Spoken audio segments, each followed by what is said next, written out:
we could, in tandem, make North America the dominant energy power in the world. And this would not in any way, I think, lessen America's power and influence, but would allow Canada to contribute to a situation in which North America becomes the pivotal player in world energy markets.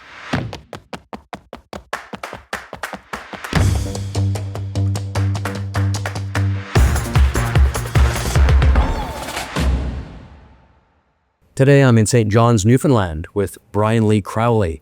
He's a Canadian political economist and author.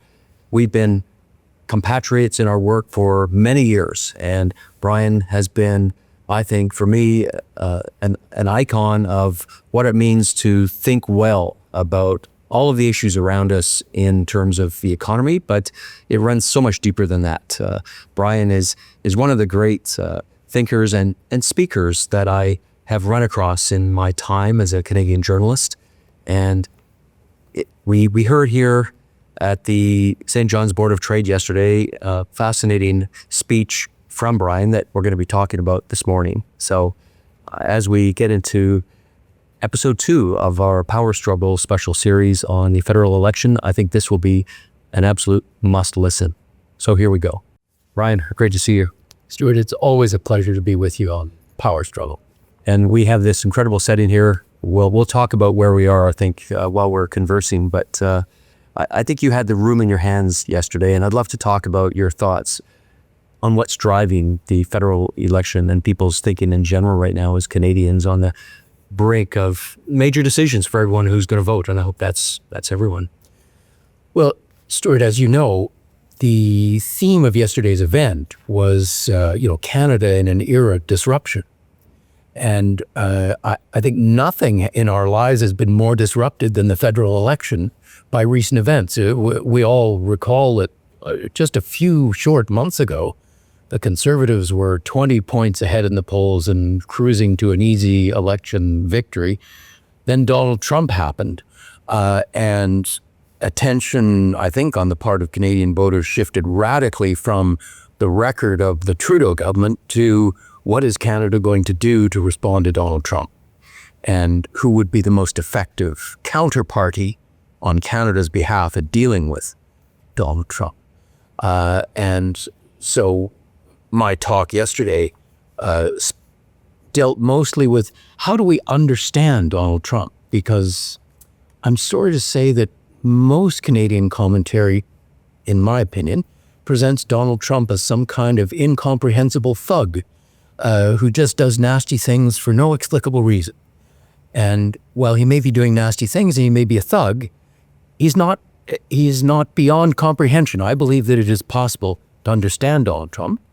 And if we don't understand him and try and cut our coat to fit our cloth, as it were, if we don't respond intelligently to what he's trying to do, he will always have the upper hand. Brian, you were born in Vancouver, but you came out in your career and started the Atlantic Institute for Market Studies. You went to Ottawa and started the Macdonald Laurier Institute. And now here we are back on the East Coast. That's quite a journey. And I wonder if you see hope in this new situation with Trump for Canada. Do we have what it takes to thrive as a country?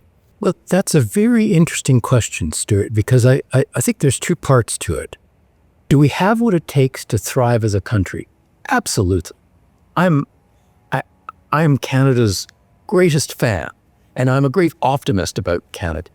But having said that we have everything that we need to thrive, there's a follow-on question, which is, will we actually take the steps that are needed in order to thrive? There's a difference between potential and actual. We can talk all we like about Canada's potential. If we're not willing to take the actions necessary to realize that potential, it remains just a nice idea. We can all we can all enjoy the fact that we're a country with great potential, but I want us to be a country that realizes that potential, and that's a different matter. Well, let's get into the steps then, because this is the time when we need to know what they are. So step one, shall we begin with that? What would it be? Well, I think step one is for us, I talked a moment ago about, if you want to deal with Donald Trump, you have to understand who he is. If we want Canada to realize its potential, let's start with what is that potential? What is the most important? What are the most important things that we need to know about Canada that make it a country with such great potential? And you'll be pleased to know, given your vocation, Stewart, and the work that you're doing, that I believe that perhaps the most important thing to know about Canada, the thing that distinguishes us from many other countries, is that we are almost unique in the world in the natural resource endowment that we enjoy. And that is our greatest potential. I know that there are many people who will tell you, I'm so tired of hearing about the natural resources in Canada, and really we should be moving on, this. I think I'll kill myself if I ever hear anybody say again, hewers of wood and drawers of water, it's somehow some dead-end occupation that we should be trying to escape. I'm here to tell you that it's exactly the reverse. Everybody seems to think that manufacturing is the place you want to be. Perhaps these people haven't noticed that manufacturing is what everybody wants to do. And if you can't compete with, the wages being paid in Vietnam, and you can't compete with the levels of capital investment in Germany and so on, you're not going to make any money in this. One of the fabulous things about natural resources is that they're in the ground. And that sounds, like, well, what does that mean? Well, what it means is they can't be offshored. If the resources are in the ground in Canada, it doesn't matter how many low-wage workers you've got in Vietnam or Botswana or wherever it is in the world. Only people who are standing on the ground here can develop these resources. And I guess the other thing that really troubles me about the people who talk about Canada's potential and don't want to talk about our natural resources is that they really don't understand in any way how technologically sophisticated the development of our resources is. They somehow seem to think it's, a bunch of guys in checked shirts with pickaxes digging things out of the ground. That might have been true in the 18th century. Is not true anymore. You think about the development of the oil sands, which is, like 50 years ago, the oil sands were a geological oddity, not recoverable oil in any form. It was Canadian technology and innovation that made that oil available for Canada to develop and for us to sell to consumers all over the world. And, we could repeat that lesson across many parts of the natural resource economy. And of course, natural resource economy, the reason that there's a Toronto Stock Exchange is because of the natural resource economy. We finance mining development, not just in Canada, but all over the world. And that requires lawyers, and it requires accountants, and it requires computer programmers, and all the other things that we want to see in a developed, prosperous, modern economy. So I think we really, if we want to realize Canada's potential, it's very important for us to understand what the specific strengths are of Canada. And I would always start there. Well, that's an important step. And I think you're going to find very few candidates standing for office under any banner who would disagree with it. So it's a necessary first step, but it's not one that is going to be a touchstone to find out what's really important here as we make decisions. What's step two to get us closer to evaluating things that are truthful and valuable and necessary? Well, you say that we might not find any candidates to disagree with what I've said. I'm going to suggest you need to get out and meet more candidates, Stewart. Okay. Yes. All right. Well, what have you been hearing? I mean, I tell you what, I don't think I would hear many candidates disagree on, I don't know, gold. By the way, here to tell you that, do you know that gold is the second largest export of Canada right now? Everybody thinks, everybody understands, first of all, it's oil. And then, if you say, well, what's number two? They say, oh, autos or something. No, gold. So, Gold's $3,000 an ounce now. Maybe that's the reason why it's suddenly... Back to this idea that our number one export is oil. Like by a country mile. And one of the biggest topics of political controversy in Canada right now is, should we be developing these resources? And there are parties that are favorable to the development of the resource. There are parties that are opposed, and there are parties that are skeptical. Let's take the Liberal Party, for example. And not to pick on them, we could talk about all the parties if you like, but you were suggesting that all candidates would agree with the idea that our natural resources are our greatest strength. Liberal Party, for example, their new leader, Mark Carney, just the other day reaffirmed that he believes that there should be an emissions cap on oil and gas production in Canada. And anybody who understands how the industry actually works understands that while it might be called an emissions cap, it is in fact a production cap. You can't stay under the emissions cap unless you stop producing oil at the point where you've hit the emissions cap. And so by definition, that party is saying we want the prosperity that the current levels of production of oil and gas produce, and we're going to allow it to rise slightly, but fairly soon we're going to say no more. And I think that is in fact a commitment to reduce the prosperity and the productivity, and therefore the future living standards of Canadians. Well, here in Newfoundland, as the long-term oil assets offshore come to the end of their lives, there's some great potential to redevelop new assets that have been discovered.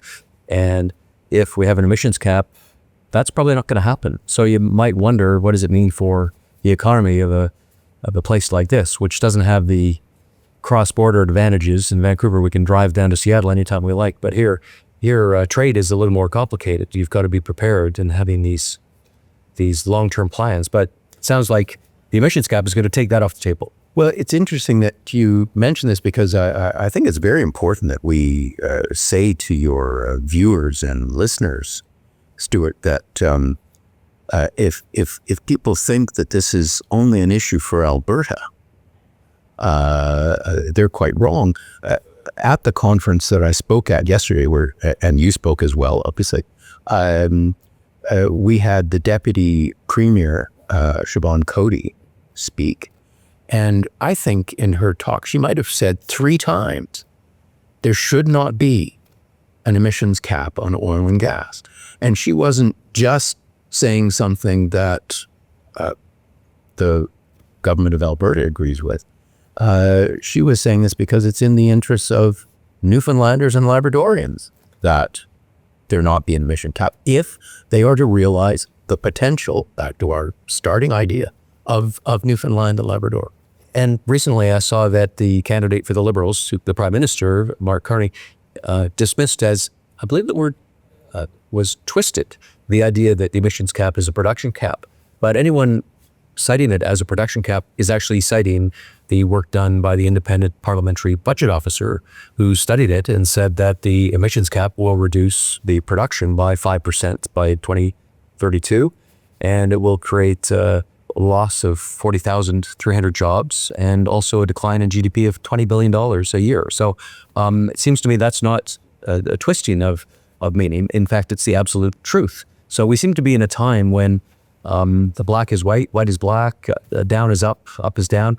How can we navigate through this election campaign when things being said are so easily debunked and so consequential to national prosperity? Yes, somehow people seem to be under the impression that only Donald Trump makes things up. Right. Yes. You know, and I don't say that as a comment on Mark Carney per se. It's a comment about politicians. We have comments on everyone. Yeah, I'm happy to make comments about everybody. Politicians make things up. Yes. They say things that are to their advantage. They say what they think people want to hear.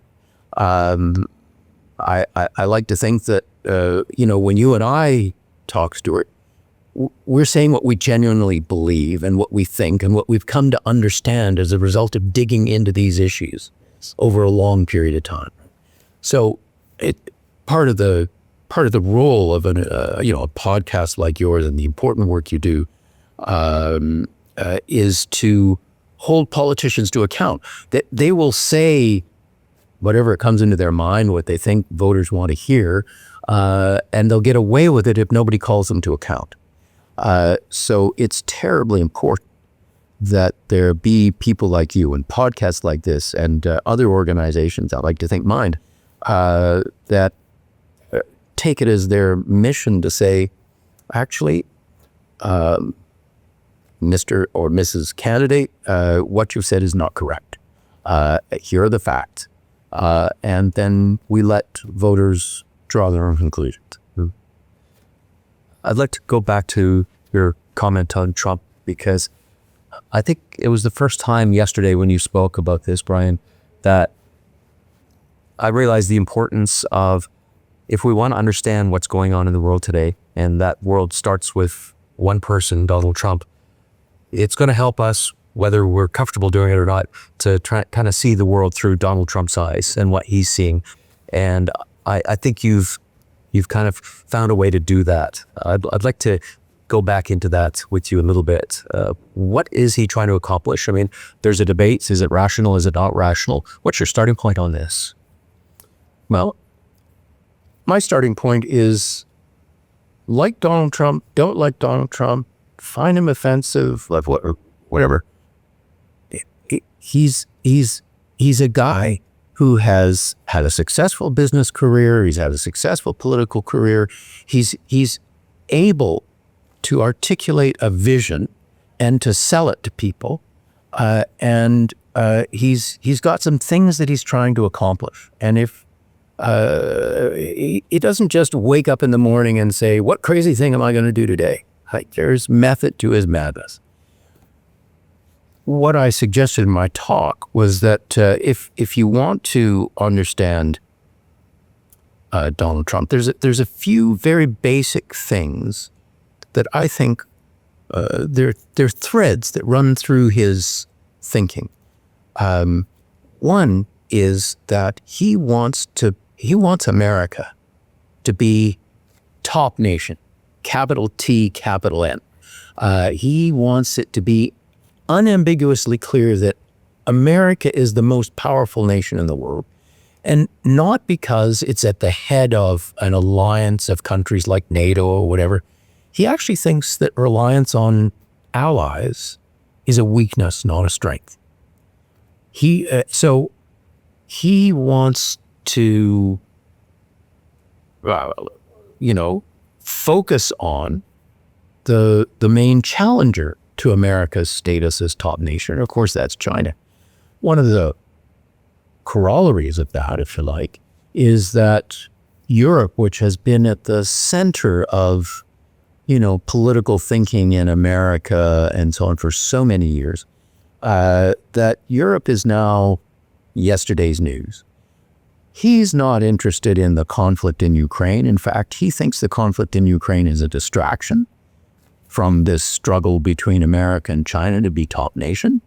And he thinks that if Europeans think that what Russia is doing in Ukraine is a problem, Europeans have lots of resources to deal with that. And he says, why are you looking at me to fix your problem? In fact, over and above that, he says, not only should you not look to me to fix your European problem, I look at you and I see that you're spending a whole bunch of money buying energy from Russia, which they then use to finance the war.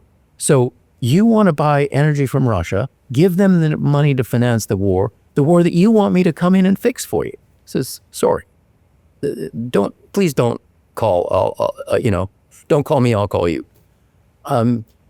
So that's one of the threads, I think, that runs through his thinking. I think another one is, there is an extent to which Washington has, for quite a long time, been run by a kind of a technocratic class. Really, what Lyndon Johnson used to call, the Harvard boys, the people who've got Ivy League degrees and think they're smarter than everybody else, and they've kind of run the show in Washington for a long time. And one of the things that he thinks they've done is that in pursuit of their globalist vision, free trade, international alliances, et cetera, et cetera, et cetera, they have sacrificed, in Donald Trump's view, they have sacrificed the interests of an important part of middle America, the kind of people who live in what we now kind of dismissively call the Rust Belt,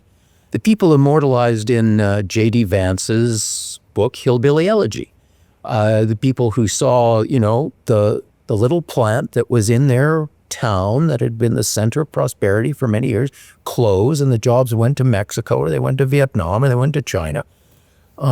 Nothing was found to replace them. And when, these people complained to Bill Clinton, he said, I feel your pain. What's that worth, right? Donald Trump feels that those are his people. He is their tribute. And he is a major motivation behind, I think, what Donald Trump is doing is to say to these people, I will pay any price in order to try and recover for you the opportunities that have been lost as a result of the pursuit of this other technocratic globalist agenda, to bring jobs back to America and restore hope and optimism to these communities. That means combating the fentanyl crisis, which he thinks is, and I agree with him, a lot of the fentanyl crisis is an outgrowth of this despair that people felt in many of these communities. And so, when Donald Trump starts to, wave the tariff threat around, a major part of what's going on in his mind is he's thinking, okay, idea number one, I want America to be strong and not to be dependent on anybody. And that means if, for example, a powerful country that wants to be able to stand on its own 2 feet and fight other countries like China for top country status, you've got to have your own steel industry, and you've got to have your own aluminum industry, et cetera, et cetera, et cetera. Because if you don't have those things, you're weak. That's how he sees the world. If I bring back those jobs that have, as a result of free trade and so on, gone elsewhere, I will be restoring some of the dignity and respect that those communities, self-respect, that those communities have lost. I think if you can see the world a little bit through Donald Trump's lens, you don't have to agree with what he's doing, but I think it becomes understandable. So that's how Donald Trump sees the world. Will it lead to the economic renaissance that he is telling us will happen? Well, I think there's a couple of pieces to that question. Let's come back, if with your permission, to the tariff question and so on. I'd like to introduce a different piece of what Donald Trump is trying to do as part of this engineering the economic renaissance, which he would like to do. And that is, I'd like to talk about the centrality of energy to this economic renaissance that he's trying to engineer. If you can think back even just 25 or 30 years, you might remember that everybody was saying, oh, we've hit peak oil, it's downhill from here in terms of the world's ability to produce oil, and particularly America's ability to produce oil. And indeed, America's production of oil was in decline. And in fact, they had a law in the United States that forbade Americans to export oil because they were terrified that there wouldn't be enough. And people were predicting, all kinds of energy apocalypses and so on. And if you can go back, I'm sorry to say I can, in my own memory, go back far enough to remember when OPEC put not one but two successive oil embargoes on the United States, causing a recession and a crisis within NATO. And so, I mean, it was a terrible time. 1972. Yeah, the queues to get gasoline, would go around the block several times because, people said, I better get it now because I don't know whether I'll be able to get it tomorrow. And so that really underscored this strategic importance of energy independence, which became a goal of the United States, but was regarded as a pretty elusive one. People talked about it, but production kept going down. And then the fracking revolution happened. And within less than 20 years, America is now the largest producer of oil in the world by a country mile. Like at least a third more than Saudi Arabia. People think, oh, Saudi Arabia must be the world's biggest oil producer. No. Not only is America the largest oil producer, it's also the world's largest oil exporter, which just blows a lot of people away. And this has all been as a result of, big capital investment and, American ingenuity, technological advancement. Now, so that's the oil piece of the picture. America is now, instead of sending hundreds of billions of dollars abroad every year to buy oil, it's now reversed that, and they're sending oil abroad and getting money back. The second energy revolution, if I can put it that way, which America is engineering, is the biggest driver of this, is if you think about natural gas, okay, a terribly important energy source, but one of the interesting things about natural gas is that, unlike oil, generally speaking, when natural gas reached tidewater, it stopped. If we produced natural gas in North America, we could build pipelines and get it to each other in different parts of North America. But if you wanted to get it off the North American continent, send it to Asia, where they're desperate for natural gas, basically you couldn't do it. So in comes, again, American capital, American ingenuity, and they say, hey, if we build natural gas liquefaction plants, we can put this stuff in ships and send it abroad. And so they are in the middle of creating something that has never existed before, which is a world market for natural gas. And eventually we'll get to a world price for natural gas.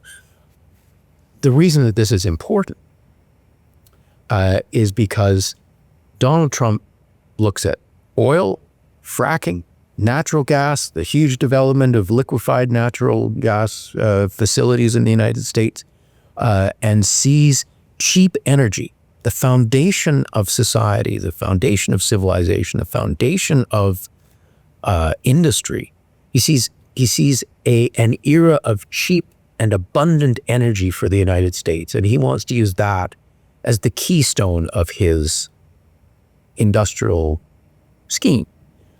And so I think many of your listeners will have heard the famous phrase, drill, baby, drill. Right. Is not just a slogan.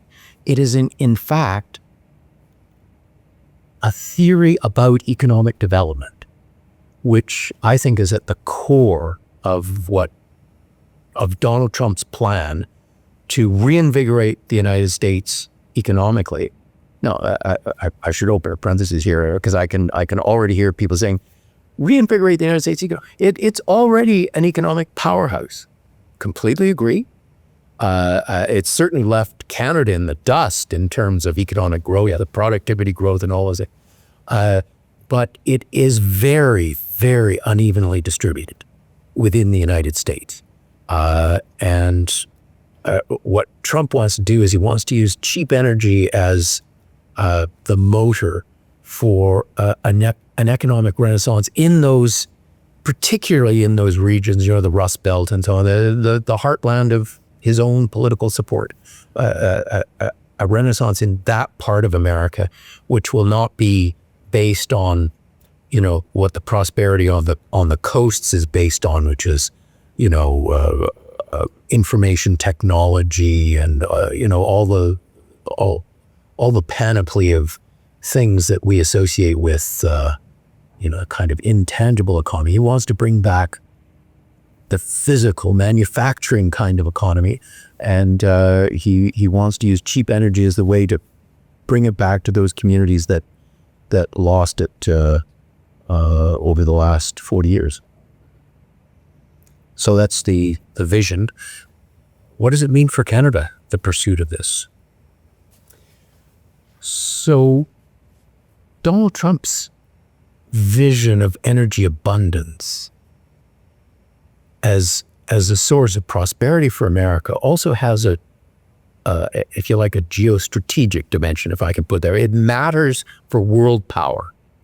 And remembering that he wants to be top nation.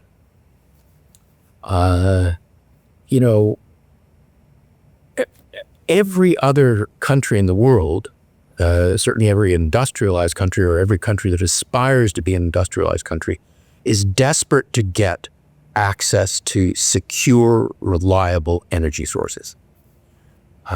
And part of his strategy is not only to use energy to develop the American economy, but also as a geostrategic tool. It used to be that OPEC, the Organization of Petroleum Exporting Countries, and Russia were the key players in the international scene in terms of energy supply. If you really needed energy, they could always supply. But then you became dependent on them, and that brings its own costs. What Donald Trump wants to do is he wants to make America the dominant energy player. He wants to displace OPEC and Russia. Now, you ask me, well, what's this got to do with Canada? And what I was going to say is that, Trump's vision of energy dominance, not just self-reliance, not energy independence, which is an inward-looking goal for America. He wants global energy dominance. Now, we talked about how fracking, for example, has greatly increased America's ability to produce oil and so on. And there's at least a case to be made. Nobody knows for sure, but there's at least a case to be made that the fracking revolution has perhaps, if not reached its peak, is getting close, and that we're going to start to see a slight decline. Fracking inside the United States. Fracking produces a great spurt of oil at the beginning, but tapers off relatively quickly, if I can put it that way. This is the reverse of the situation in Canada with the oil sands, for example, where the oil sands produces a long, steady flow of oil over many, many years. And that's a tremendous advantage for us, and one that the United States doesn't have. I think a clever Canada, consummation devoutly to be wished, a clever Canada would, in its negotiations with Donald Trump, I'm trying to find a new modus vivendi between Canada and the United States, would say, Mr. Trump, we understand what you're trying to achieve in terms of global energy markets. And indeed, I personally think that Canadians should want to live in a world in which America is the strongest energy player rather than a world in which Russia and OPEC are the strongest energy players. That's in our interests. But because our energy resources are complementary to the United States, that production function, if I can use the ugly language of fracking versus oil sands, fact that's, the oil sands is the third largest deposit of oil in the world, maybe even larger than that.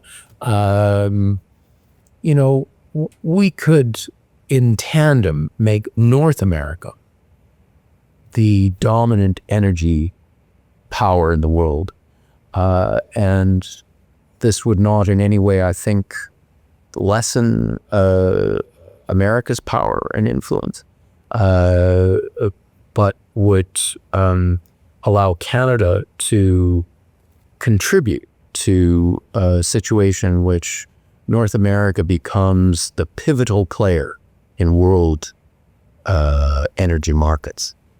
And, back to this just for a second, I'll tell you a little story. I remember going to Taiwan once, and I was given the privilege of sitting down for an hour with their Minister of Trade, and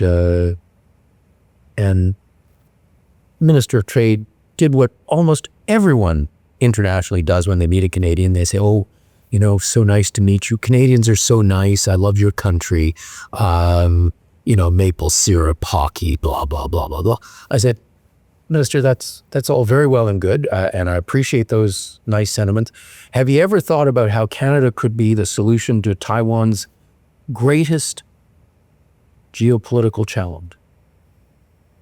He said, "What's our greatest geopolitical challenge?" I said, "Well, it's the fact that you are entirely dependent on energy supplies from the Middle East that travel 20 days one way by sea, from the Straits of Hormuz, under the shadow of Iranian missiles, to the Straits of Malacca, where there are pirates, and then into the South China Sea, which is newly militarized by China, your enemy, so that they could shut off the taps on your energy at will. How would you like it if instead your energy came across the North Pacific under the protection of the U.S. fleet?" And he said, "Is that possible?" He said, "Of course it's possible. The Montney natural gas deposits, northern British Columbia, $1 trillion reserve of natural gas right next to the Pacific coast." Now, the fact is, if you, Taiwanese minister, don't think that's something anybody's ever talked to you about, that may be because we have real trouble in Canada developing these resources and getting them to market. That's on us. And it's not just it's Taiwan, and Taiwan is worried about Taiwan, as they should be, but Taiwan is also the chip supplier for now anyways, for the world, including everything we need chips for, which is everything. Exactly. And it's not just Taiwan. Everything I said to the Taiwanese Minister of Trade would apply to Japan, would apply to South Korea, would apply to, all the Asian tigers. They're all in the same boat. Brian, I think they must have been listening, because since you said that, we've seen actually a lot happen. Also, a lot of things that maybe could have happened or should have happened that haven't happened. But right now, we're only a few weeks away from the first cargo of Canadian LNG to go to some of the Asian countries you've mentioned, because they made decisions to invest in Canada to get it. I'm assuming that has to be because they really need their investment to bring a return, that being energy to their economies. Well, and this was one of the things that I found so discouraging and disheartening was when, the Japanese Prime Minister and the German Chancellor and others have come to Canada and said, "Look, we see you have these energy reserves. we in Germany no longer we want to be dependent on Russia for our energy. We in Japan, don't want to have our energy supply lines, subject to such open threats by China, et cetera, et cetera. Please, please, please sell us your energy. Build the capacity. We will buy it. And the then Prime Minister basically sent them away with a fleet. They're saying, "Oh, no, there's no business case for this." I mean, I got to tell you, when you're a supplier of something and your customers stand there saying, "Where do I sign for you to sell me what you have?" How can you possibly say there's no business case? Yes, but that's what Germany, Poland, Greece, I'm sure lots of other countries have been told when they came to Canada to get East Coast LNG. Yeah. And it's really something to be contemplating what's going on here now, because the mantra is green hydrogen. If you look at the comparison of green hydrogen to LNG, well, all of the readiness factors, and there's a lot of them, are in place for LNG. That's why it's happening today, and it's become this great seaborne trade. None of the factors, not one of the significant factors required for green LNG required for green hydrogen to do that are in place yet. And these are all significant supply chain factors and technology and energy supply and on and on. So I think it's fine to think about how that happens in the future, which is probably decades away. Yes. But for now, maybe we should be doing things that can be finished right now. Yep. And I think the world is desperate to reduce its dependence on Middle East energy, desperate to secure its energy supply lines. And Canada is, for all the same reasons that America is uniquely positioned, North America is uniquely positioned in the world to change the geostrategic vulnerability, availability, and significance of energy. And that's a powerful place to be, Stewart. Brian, don't you feel as if there's almost a special language that has been developed in Canada for dancing around these issues, saying nothing, meaning nothing, but not wanting to be dismissed, wanting to be acknowledged as, well, that sounds like someone who's going to do something about energy, who's serious about it, even though one realizes that it's a fog of confusion and there's really no intent there. It's become the lingua franca of Canadian politics. Agree or disagree? Well, we are a very inward-looking people. We somehow believe that our position in the world, our prosperity, our ability to develop our resources is simply given, because somehow the world was organized so that Canada would be happy. Things would be fine. I'm here to tell you that, I don't know, people like this way of thinking about it. It's the second law of thermodynamics. Second law of thermodynamics says the universe tends to disorder, right? You have to struggle hard to maintain order. You have to struggle hard to maintain the conditions of prosperity. You have to struggle hard to build your economy. And this is just as true of Canadians as it is of anybody else. It is not going to be handed to us on a silver platter. And, when we say, well, gosh, climate change, and, I'd be happy to talk about climate change, Indigenous rights, protest movements. It's all so difficult. Let's just choose the quiet life. Let's choose the quiet life. The quiet life is, by its nature, one of slow, steady decline. And that's not the future that I aspire to for Canada. One thing I've hoped to do in the Power Struggle campaign special series is stay out of the horse race stuff. Yep. And so far, we managed, and I don't want to get into it today, except maybe one thing.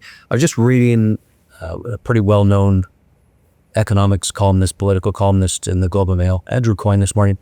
He he seems furious at both the leaders of the two main parties over their approach to spending promises. And it's almost as if the left liberals have reached into the closets of the right's conservatives to pull out some of their policies. And then in retaliation, Poilievre has reached into what I thought was Carney's own space and taken out some things with some promises. So they appear to be doing what they feel they need to do in order to stay competitive in this tight campaign. And one of the things that comes up, and I thought Coyne was right, if we're supposed to be increasing our investment in security and our NATO commitments, how are we going to do that if we just shrunk the size of what's available to government through all of these giveaways? Yeah, I mean, my assessment of the campaign so far is that Canadians appear to prefer conservative policies delivered by liberal politicians. Whatever. Your question is bang on. If you look at the last decade, what you'll see is that government spending has increased considerably faster than both the size of the economy and the population of Canada. Those are the two factors that's how we judge whether government is growing overall or is just, staying the same. Is if the economy grows and the population grows, you have to spend a little more on government services and so on to keep up with that. But when government spending grows faster than economic growth and population growth, then government as a whole is becoming larger within society. It's becoming more powerful and occupying more space, if you like. And in the last 10 years, government spending has increased more than population and more than economic growth to the tune of about $70 billion. That's how much more we're spending than if we had simply kept up with economic growth and population. And I noticed that the number of regulations has gone from 220,000 to 320,000 in the last decade or two in Canada as well. So that growth comes with other things. Yeah, government is occupying more space. They're taking more money. They're issuing more regulations. They're employing a larger share of Canadian workers. So in every way, government has increased its share of what we do in Canada. And for me, that extra $70 billion over and above just, what we were doing 10 years ago, if you just kept pace with population growth and economic growth, we would be spending $70 billion less on federal government services alone, or on the size of the federal government alone.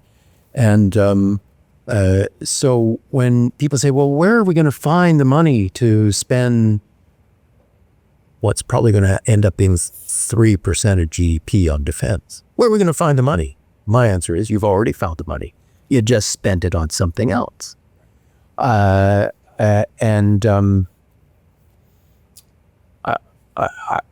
think that there's going to have to be a bit of a reckoning. We had a reckoning, you might remember, Stewart, back in the mid-1990s when, again, government spending really spiraled out of control. And, we were borrowing money just to pay the interest on the money we'd already borrowed. And we ended up having to undertake some fairly serious thinking and recalibration of government spending. Very successful, by the way. It unleashed a decade of economic growth, the tax reductions, and all kinds of things. It was an era of great strength for the Canadian economy when we fixed our budget problems. We have proven that we can do that. Now, I think it took a bit of a crisis for that to happen under Paul Martin and Jean Chrétien in the 90s. I think Donald Trump represents a bit of a crisis moment for us again. And I really hate it when people say, a crisis is too good a thing to waste. That sounds too flippant, A crisis is a terrible thing. A crisis is a terrible thing. It hurts people. No one should take pleasure in it. The fact of the matter is, when we hit a crisis, we must change if we don't want the crisis to become the norm. And I take no pleasure in the fact that a crisis like this will cause us to have to come to grips with things that we'd rather not have to think about. So this crisis is too good a thing to waste. Rubbish. Crisis hurts, and that's why we have to pay attention to it. So let's think about what is a good outcome, not just of this one election cycle, but maybe a couple more to the future as well. And in the decision processes that we're in and the ones that follow, what do we need to get right in order to have that life, the things that you talk about so much at Macdonald-Laurier Institute with all of your work covering Canadian society and economy and security? What things should be present in our minds right now in this significant month, April 2025, for just the average person who's busy with other things to take away as being important to get? There's some competing visions for Canada. Some of them are intertwined. What's the way to get to the good life for Canada that will last more than just one election cycle, but decades? So many things, but so little time. I think, let me pick three things. There's a dozen I could talk about, but the ones that I think might be the most important.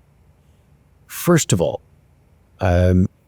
we cannot escape our deep and abiding relationship with the United States. Anybody who tells you that we can divert our trade away from the United States, join the European Union or something, is talking through their hat. Economists have studied trade every which way. And one of the things that they will all tell you is 80% of trade is about geography. You trade with the people you're next to, right? And the other 20% is trade arrangements, like free trade agreements. So, you put those two things together, we have free trade with the United States, or we have had free trade with the United States, and it's unleashed terrific prosperity on both sides of the border, investment and rising living standards and so on. Huge increases in trade. We have free trade with Europe. We have free trade with the Indo-Pacific, the TPP. We have free trade with Israel.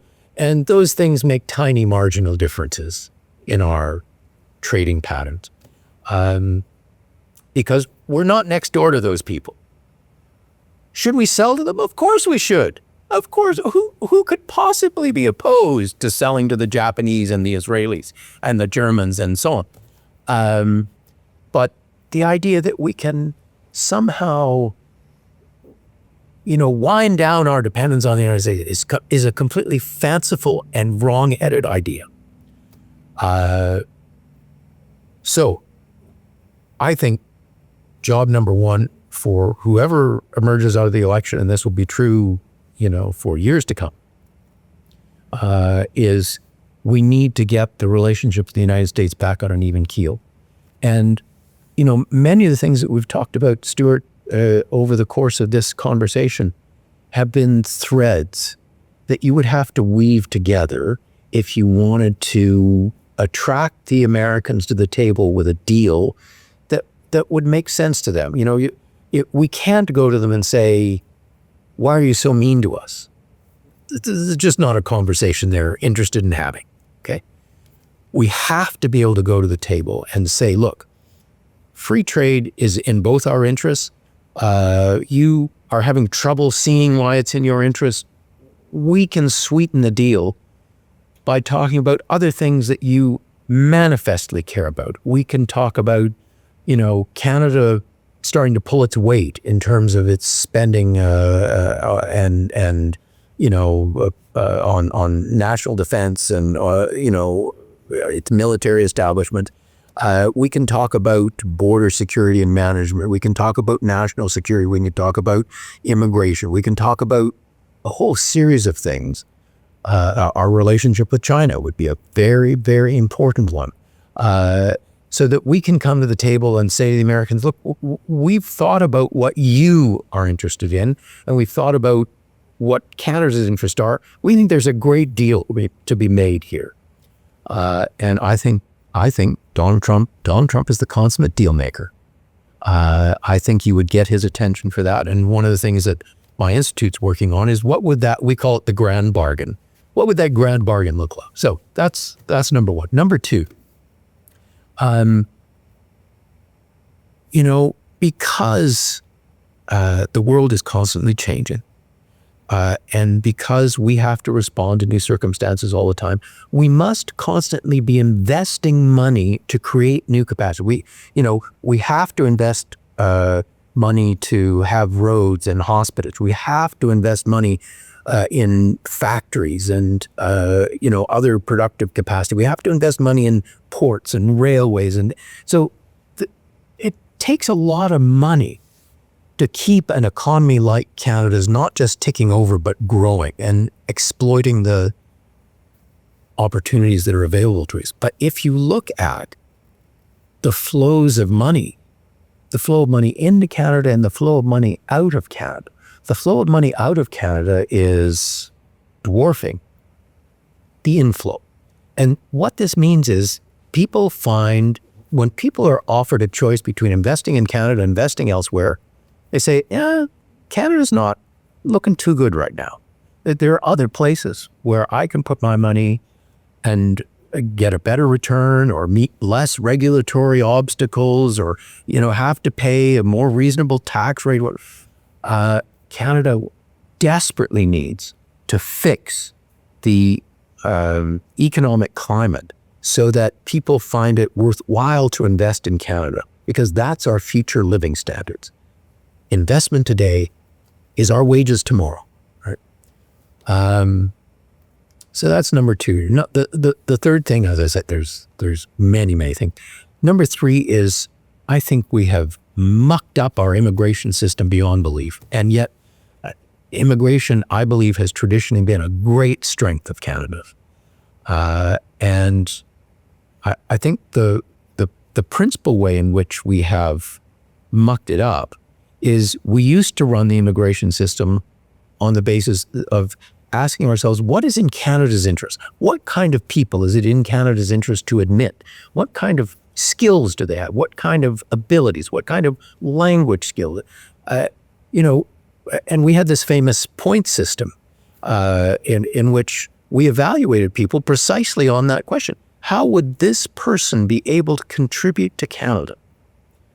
And unfortunately, the people admitted onto the point system, used to be a majority of immigrants. It's now down to a tiny share. And many, many more people are now being admitted not on the basis of an assessment of their ability to contribute to Canada, but on things like, are they a refugee? Are they, whatever it is. And we can have a conversation about refugee policy and so on, but I think the cornerstone of a successful economic policy for Canada with respect to immigration has always been Canada chooses who comes in, and they do it on the basis of whether they can contribute to Canada and how much they can contribute to Canada. And I think we must return to that way of thinking about immigration, which served us so well and was the subject of a great political consensus in Canada, which I think we're in the middle of destroying, because people are looking at the kind of immigration that's coming into Canada now and they're saying, how is this good for Canada? And I don't want to see that terrific consensus that we have enjoyed for, throughout pretty much the entire post-war period, that immigration is good for Canada. I want to see that consensus survive and thrive, and we're endangering it every day. it seems to be one of those issues where if you ask the question, how did things get to be this way? All the people who were on the stick at the time, oh, I don't know, it just happened. But surely there's a way to take responsibility and have a plan that is a plan that grows the economy, that ensures the skills and the people who will be there to build Canada, because unfortunately the number one problem is Canadians are not making enough babies, and that's probably not going to change because nowhere in the world has any social policy to change that been successful that I'm aware of. So it's going to be immigration that will allow us to have, here in Newfoundland, I've heard so many stories when the federal government abruptly stopped accepting new Canadians because of public concerns over the immigration disaster that you've described. Suddenly, all over Newfoundland, the labor force that was applying for and expected wasn't there. And I understand that a lot of Ukrainians have relocated here because that was something Ukrainians were looking for. But still, there are complaints locally about that, and no doubt that's echoed all across the country. So, can you sketch an outline of what a principle could be to guide us forward? Well, as I said, I don't think we need to invent something. We had something that worked extremely well.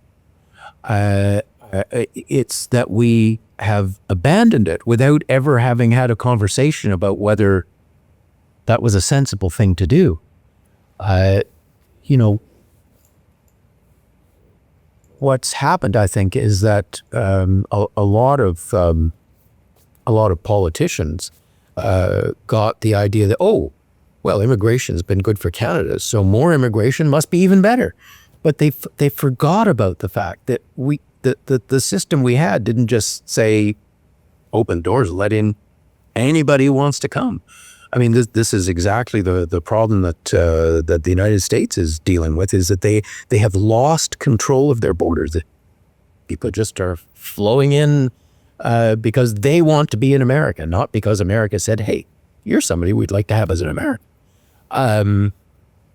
So I think there is